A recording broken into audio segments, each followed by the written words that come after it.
नमस्कार दोस्तों। आज रीजनिंग का टॉपिक डाइस पढ़ाने जा रहे हैं। डाइस को हिंदी में पासा कहते हैं। पासा पासा किसको कहा जाता है? तो पासा एक त्रिविमीय आकृति होती है जिसमें सतह की संख्या 6, किनारा की संख्या 12 और कोण की संख्या 8 होती है तथा सतह युग्म की संख्या 3 होती है। जैसे एक एग्जाम्पल के तौर पर थोड़ा सा देखते हैं। मान लेते हैं कि यह पासा है। पासा यानी लीडो का जो छाका होता है उसको पासा कहा जाता है। तो इसमें सतह, इसको सतह कहा जाता है। तो सतह की संख्या 1, 2, 3, 4, 5, 6 यानी पासा में सतह की संख्या 6।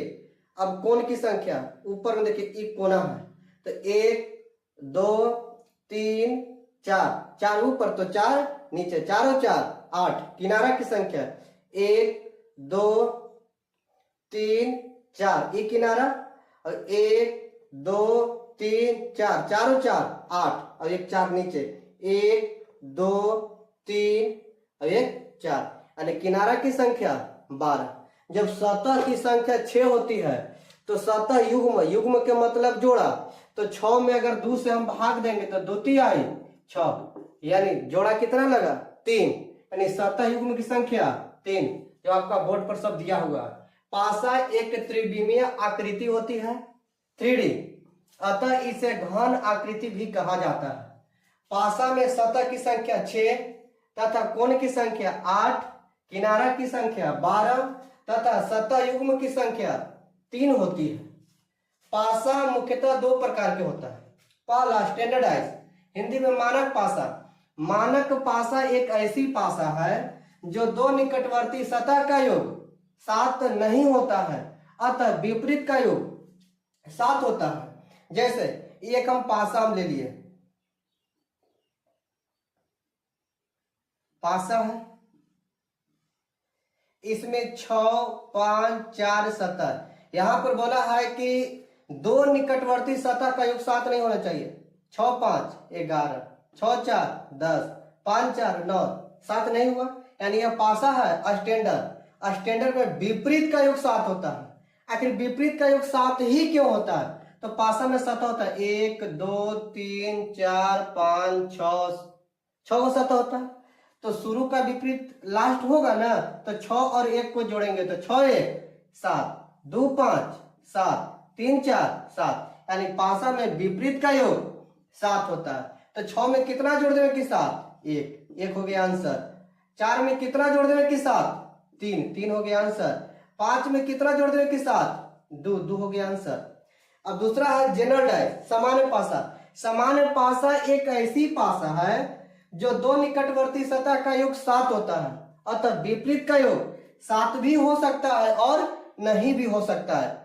ये पासा की स्थिति पर निर्भर करता है। जैसे एग्जाम्पल, पासा के सतह दिया हुआ 6 1 3, 6 1 को जोड़ दिए 7 हो गया यानी यह समान पासा है। अगर इसका विपरीत निकालना होगा, जैसे 1 का विपरीत निकालना है तो पासा में अंक होता है 1 2 3 4 5 6। तो जो सतह दिखाई दे रहा है वह सतह विपरीत नहीं होगा, तो 1 को काट देंगे, 6 को और 3 को। अब 1 का विपरीत पूछा जाएगा तो आपका 2 भी होगा, 4 भी, 5 यानी कन्फर्म नहीं है, या तो 2 होगा या तो 4 होगा या 5 आंसर। 3 का भी पूछा जाएगा, या तो 2 होगा या 4 या 5। 6 का भी पूछा जाएगा, या तो 2 होगा या तो 4 होगा या तो 5। यानी जनरल डाइस में विपरीत का योग फिक्स नहीं होता है।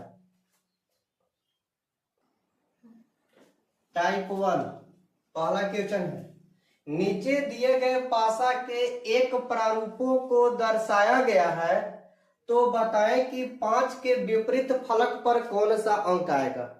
और पासा आपका दिया हुआ, एक पासा रहेगा तो पासा को पहले हम चेक करेंगे जनरल है या स्टैंडर्ड।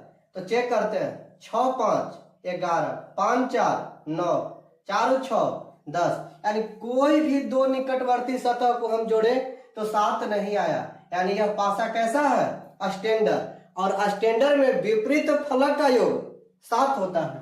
तो पूछा है कि 5 का विपरीत क्या होगा। 5 में हम कितना जोड़ देंगे कि 7, तो 2, यही आपका आंसर हो गया। क्वेश्चन नंबर 2, नीचे दिए गए पासा के एक प्रारूपों को दर्शाया गया है तो बताएं कि एक के विपरीत फलक पर कौन सा अंक आएगा। पासा को चेक करेंगे, जनरल है या स्टैंडर्ड। 2 और 1 3, 2 और 6 8, 6 1 7, 7 जोड़ने के बाद आ गया, यानी यह पासा जनरल है।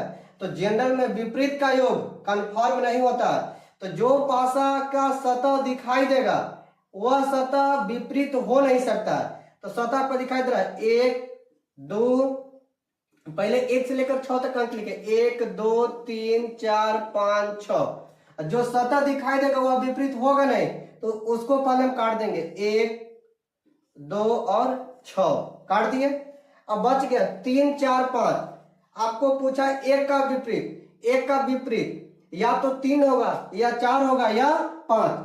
अगर 6 का भी पूछेगा तो वही आंसर होगा, या तो 3 या तो 4 या तो 5। 2 का भी पूछेगा या तो 3 या तो 4 या तो 5, यानी ऑप्शन नंबर डी सही हो गया।